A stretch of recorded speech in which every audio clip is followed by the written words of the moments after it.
Hello everyone, welcome to ज्ञान achievers. तो आज हम स्टार्ट कर रहे हैं applications of binomial distribution. Last video के अंदर मैंने बाइनोमियल डिस्ट्रीब्यूशन और प्रॉपर्टीज ऑफ बाइनोमियल डिस्ट्रीब्यूशन किया था, जो कि मोस्ट इंपॉर्टेंट है। अब इसका प्रैक्टिकल क्वेश्चन स्टार्ट हो गए हैं कि हम बाइनोमियल डिस्ट्रीब्यूशन को अप्लाई कैसे करें। ठीक है, तो एप्लीकेशन ऑफ बाइनोमियल डिस्ट्रीब्यूशन के अंदर मैं फॉर्मूला आपको ऑलरेडी डिस्कस कर चुकी हूँ। फॉर्मूला हमारा होता है एनसीआर, क्यू की वैल्यू एन माइनस आर और पी की वैल्यू आर। ठीक है, एन होता है नंबर ऑफ इवेंट्स, आर जिसकी प्रोबेबिलिटी निकालनी है, पी प्रोबेबिलिटी ऑफ सक्सेस और क्यू होता है वन माइनस पी, या जो सक्सेस के अलावा जो ऑप्शंस हैं उसको हम निकाल देते हैं। तो फर्स्ट अब हम एग्जाम्पल की हेल्प से कर रहे हैं कि एक फेयर कॉइन टॉस किया है थ्राइस टाइम। थ्राइस मींस आपको इधर एन की वैल्यू क्या दे दी गई है, 3 दे दी गई है। ठीक है, कि मैक्सिमम कितनी बार किया जाएगा। Find the probability getting, probability निकालनी है यहाँ पे एग्जैक्टली हेड, कि हेड आने के चांसेस कितने हैं आपके। तो आपने यहाँ पे एग्जैक्टली हेड की प्रोबेबिलिटी निकालनी है। ठीक है, तो आप एग्जैक्टली हेड निकालना है तो हम स्टार्ट कर देते हैं। एग्जैक्टली टू हेड्स है, वही मैं सोचूं मिस्टेक हो रही है, एग्जैक्टली टू हेड आना है। ठीक है, तो अब यहाँ पे आपको सीधा बोल दिया गया कि टू की प्रोबेबिलिटी निकालो, कि अकेला टू आना चाहिए, ना जीरो हेड आए, ना वन हेड आए, ना थ्री आए, अकेला टू हेड आए। तो आपको प्रोबेबिलिटी निकालनी है। तो यहाँ पे आर जो है वो हमें टू दे दिया गया, एन टोटल इवेंट्स कितने हैं, 3, सी हो गया, और आर क्या होता है जिसकी हमें प्रोबेबिलिटी निकालनी है। तो आर की प्रोबेबिलिटी क्या है हमारे पास, यहाँ पे 2 हो गया है। आई होप आपको यहाँ तक पॉइंट समझ आया होगा। हेड आने का, एक क्वाइन आप उछालते हो, टॉस करते हो, तो हेड आने की हाफ प्रोबेबिलिटी है, या आप ये कह दो हेड आने के केसेस, फेवरेबल केसेस कितने हैं, 1, कि हेड एक बार ही आ सकता है ना, या तो हेड आएगा या टेल आएगा। लेकिन यहाँ पे हेड आने के चांसेस क्या है, 1, और टोटल केसेस कितने हैं, 2, कि हेड भी आ सकता है, टेल भी आ सकता है। मैंने आपको पहले भी समझाया था, फेवरेबल केसेस अपॉन में टोटल केसेस, तो उससे हम प्रोबेबिलिटी निकालते हैं। तो इधर हेड आने की प्रोबेबिलिटी हो गई है 1/2। ठीक है, अगर P की वैल्यू 1/2 हो गई है तो Q की वैल्यू निकालने के लिए क्या करेंगे, 1 माइनस 1/2 कितना हो जाएगा, 1/2 हो जाएगा। ये मैं एक बार इसलिए समझा रही हूँ, कुछ न्यू व्यूअर्स हैं जो इतना बेस जिनका क्लियर नहीं है, इसलिए उनको समझाया जा रहा है। तो अब क्या करना है, Q की वैल्यू n माइनस आर, तो 1/2, n माइनस आर 3 माइनस 2 हो गया है, और P क्या है 1/2, तो 1/2, और R की प्रोबेबिलिटी क्या है, यहाँ पे 2 है। आ गई बात समझ। अब इसको एक्सपैंड करना है, एक बार दोबारा समझा देती हूँ एक्सपैंड कैसे करते हैं।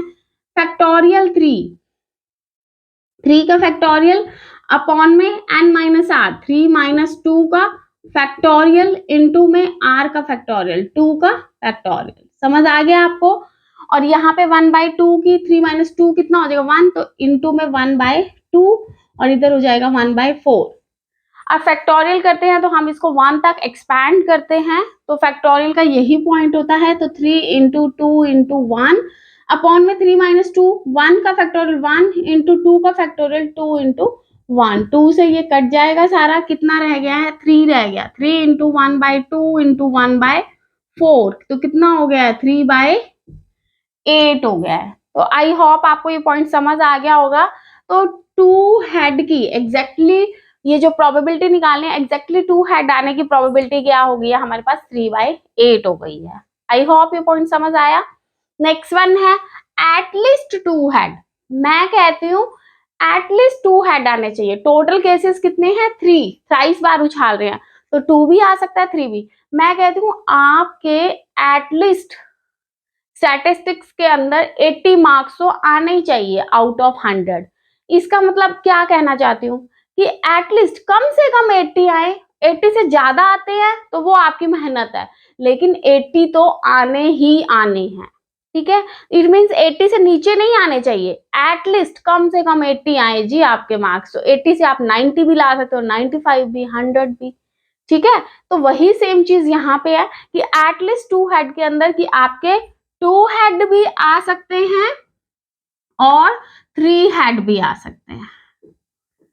समझ आ गया? तो इसका मतलब यहाँ पे 2 की प्रोबेबिलिटी भी निकालनी है और 3 की प्रोबेबिलिटी भी निकालनी है। तो 2 की प्रोबेबिलिटी तो हम ऑलरेडी निकाल चुके हैं, कितनी हो गई है, 3/8 हो गई है। अब हमें निकालनी है 3 की प्रोबेबिलिटी।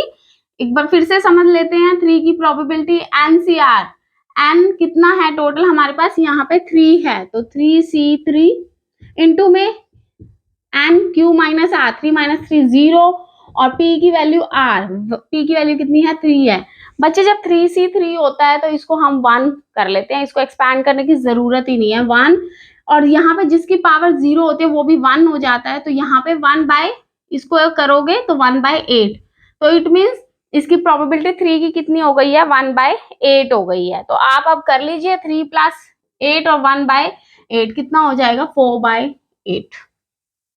ठीक है, ये तो इनका बेस सेम था इसलिए मैंने एडिशन कर दिया, अदरवाइज आपको इसका एलसीएम लेके इसको सॉल्व करना है। तो प्रोबेबिलिटी एटलीस्ट 2 हेड की आ गई है, 4/8। आपको समझ आया? नेक्स्ट वन है एट द मोस्ट 3 हेड। इसका मतलब ज्यादा से ज्यादा आपके 2 हेड्स आए, 2 हेड्स आए। मैं कहती हूँ ज्यादा से ज्यादा आपके 90 मार्क्स आने चाहिए, ज्यादा से ज्यादा, इट मीन 90 से 100 नहीं आने चाहिए। यही समझाना चाहती हूँ कि ज्यादा से ज्यादा आपके 90 मार्क्स आ जाएं। अब जैसे 220 मैच हो रहे हैं तो हम कहते हैं कि ये प्लेयर ज्यादा से ज्यादा 50 मार्क्स बना लेगा, तो मीन्स 50 से ऊपर मार्क्स नहीं बनाएगा, सॉरी रन्स नहीं बनाएगा, 50 तक रन्स बनाएगा, 50 से ज्यादा रन नहीं बनाएगा। तो वही सेम चीज है, एट द मोस्ट 2 हेड का मतलब होता है ज्यादा से ज्यादा 2 हेड्स आए।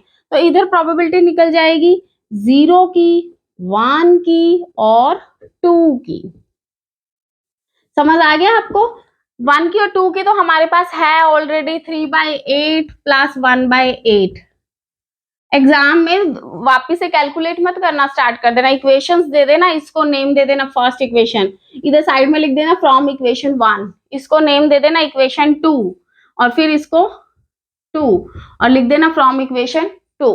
ठीक है, अब 0 की प्रोबेबिलिटी निकालनी है, तो 0 की प्रोबेबिलिटी निकालने का फॉर्मूला क्या होता है, NCR, n कितना है 3C0, Q की value n minus R, P की वैल्यू R।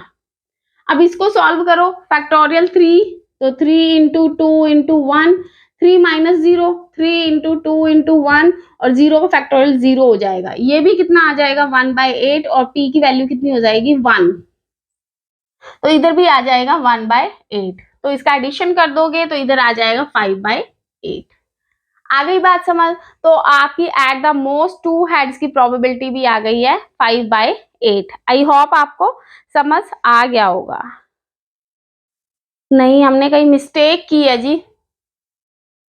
0 की प्रोबेबिलिटी निकालनी है तो factorial n, 3C0 n minus r factorial 3 minus r into में फैक्टोरियल 0, p की वैल्यू भी, ये तो कट गया, 1/8 हो गया है, 3 4 2 की 3 की प्रोबेबिलिटी, 2 की प्रोबेबिलिटी ये 3 और 3 की प्रोबेबिलिटी 1/8 थी। ठीक है,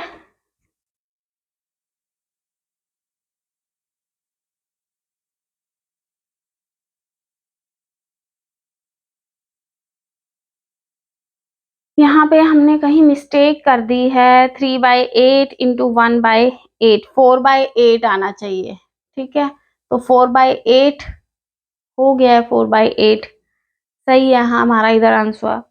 और इधर प्रोबेबिलिटी इन्होंने सीधा डिडक्ट किया है। आप इसको ऐसे भी कर सकते हो कि probability at the most 2 heads की है, तो हम क्या कर सकते हैं कि 3 हेड की नहीं आनी चाहिए, तो हम ऐसे भी कर सकते थे कि 1 P जो आपका एट द मोस्ट है उसके अंदर P 1 वैल्यू 3, 1 माइनस P की वैल्यू 3 भी कर सकते थे। ठीक है, समझ आया कि इसके अंदर की पूरी टोटल प्रोबेबिलिटी 1 होती है, 1 में से P3 की प्रोबेबिलिटी हमने निकालनी है, तो P3 की प्रोबेबिलिटी हमें ऑलरेडी गिवन है, 4/8 कर दो या 1/2 कर दो तो कितना हो जाएगा 1 माइनस 1/2।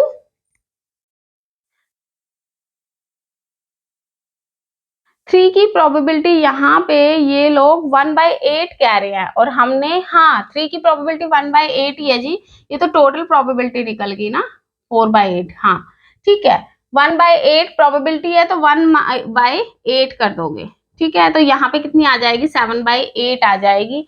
ये यहाँ पे हमने कुछ मिस्टेक की है, 0 की प्रोबेबिलिटी हमारी 1/8 एकदम करेक्ट है। 2 की प्रोबेबिलिटी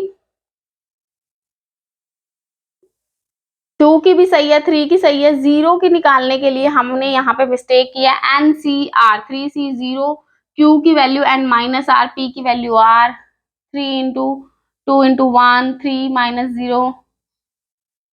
अभी आप एक बार इस पॉइंट को मैं आपको कमेंट्स के अंदर आपको सॉल्व करके इसका स्क्रीनशॉट मिल जाएगा, लेकिन आप एक बार ये आंसर ऐसे ही ध्यान रखिए। 1 माइनस P3 की प्रोबेबिलिटी निकालनी है तो इससे 7/8 निकल गया हमारा।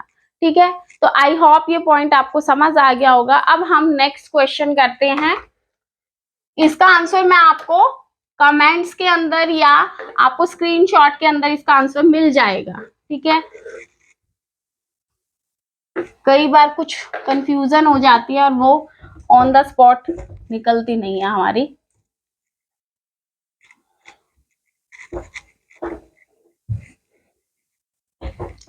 नेक्स्ट हमारी एप्लीकेशन है कि find the value of NPQ from mean and standard deviation.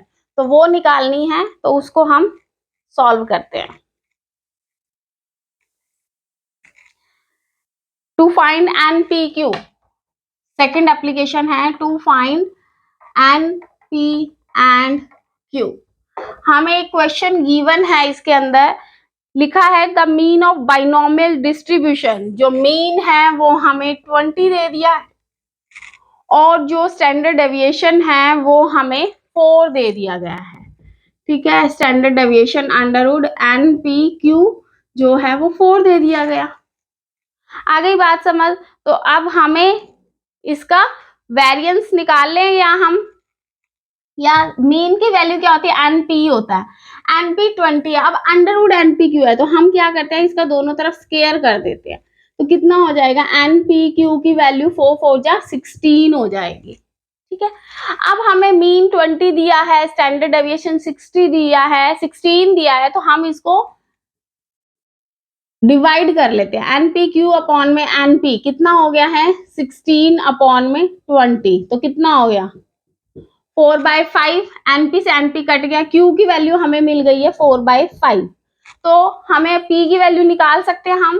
P की वैल्यू 1 माइनस Q होती है, तो 1 माइनस 4/5 कितना हो जाएगा 1/5। इन्होंने हमें कहा है कि NP और Q की वैल्यू निकाल लीजिए, तो हमें P की वैल्यू भी मिल गई और Q की वैल्यू भी मिल गई। अब हमने क्या निकालनी है, NP, N की वैल्यू और निकालनी है। तो NP हमारे पास कितना है 20 है, NP 20 है, तो N की वैल्यू निकालनी है। P की वैल्यू हमें गिवन है 1/5 इज इक्वल टू 20। तो N न्यूमेरिक में मल्टीप्लीकेशन में इधर आ जाएगा 20 इंटू 5/1, तो क्या हो जाएगा 100। इट मीन्स N की वैल्यू भी हमारे पास 100 आ गई है। तो आई होप ये आपको सॉल्व करना समझ आ गया होगा। इसके अंदर हम मीन और स्टैंडर्ड डेविएशन की हेल्प से NPQ की वैल्यूज निकाल रहे हैं। अब वही to find mean and standard deviation. अगर अब इसमें थर्ड में क्या पॉइंट हो गया, इधर तो हमने क्या किया था NPQ फाइंड करना था जब हमें मीन स्टैंडर्ड डेविएशन गिवन था। नेक्स्ट में है कि हमें मीन और स्टैंडर्ड डेविएशन फाइंड करना है अगर हमें NPQ गिवन है। तो आई होप उसमें तो कोई प्रॉब्लम ही नहीं है। अगर आपको N दे दिया 100, P दे दिया है आपको 4/1/5 और Q दे दिया है आपको 4/5, और अब आपको कह दिया जाए कि इन तीनों की हेल्प से NPQ निकालो, तो आई होप आप सॉल्व कर सकते हो, क्योंकि सिर्फ फॉर्मूलाज के अंदर ही हमने वैल्यूज को पुट करना है। तो ये मुझे समझाने वाला पॉइंट आपका नहीं लगा, तो ये मैंने आपको इसलिए नहीं समझाया। आ गई बात समझ? नेक्स्ट वन है फिटिंग ऑफ बाइनोमियल डिस्ट्रीब्यूशन, कि अब हमने बाइनोमियल डिस्ट्रीब्यूशन को फिटिंग करनी है, तो वो कैसे करेंगे। उसके लिए आपको एक टेबल गिवन होगी और उसके अंदर हम सॉल्व करेंगे, ठीक है। तो फिटिंग ऑफ बाइनोमियल डिस्ट्रीब्यूशन, इसका सबसे मेन है कि आपको फैक्टोरियल आना चाहिए। NC R Q N I minus R P की वैल्यू आर की हमें फॉर्मूला हमें ध्यान में होना चाहिए।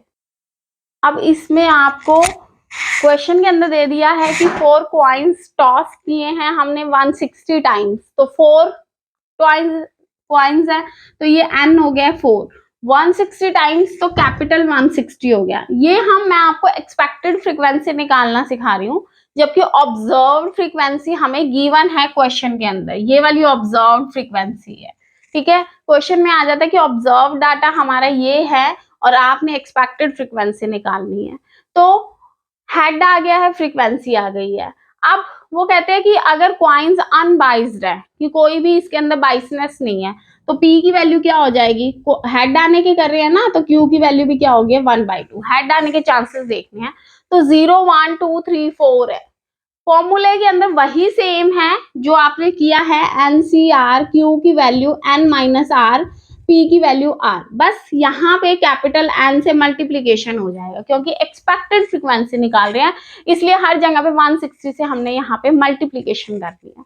तो 0 की, 1 की, 2 की, 3 की और 4 की हमने प्रोबेबिलिटी निकालनी है, वही सेम फॉर्मूला अप्लाई करके, जिसके अंदर n हमें 4 है, कैपिटल N 160 है, P और Q की वैल्यू 1/2 है। तो जैसे 0 का ही निकालना है तो 160, n हो गया 4, c, r क्या है, यहाँ पे 0 है तो 0, 1/2 मतलब q की वैल्यू क्या है 1/2, n माइनस आर, 4 माइनस 0 4 हो गया है, और p की वैल्यू 1/2 की r क्या है यहाँ पे 0, तो इसका प्रोबेबिलिटी आ गया है 10। इसी तरह आंसर आ रहे हैं 10, 40, 60, 40 और 10 आ रहे हैं। तो ये आप कैलकुलेट करके देखना, आई होप आपकी प्रैक्टिस भी होगी। और एक 0 का मैं आपको दिखा भी देती हूँ, सॉल्व करना सिखा भी देती हूँ कि 0 की निकालनी है, तो कैपिटल N है 160 और n क्या है हमारे पास 4, c 0, q की value 1/2, n minus R 4 minus 0 4, और p की वैल्यू 1/2 और r की वैल्यू क्या है 0 है।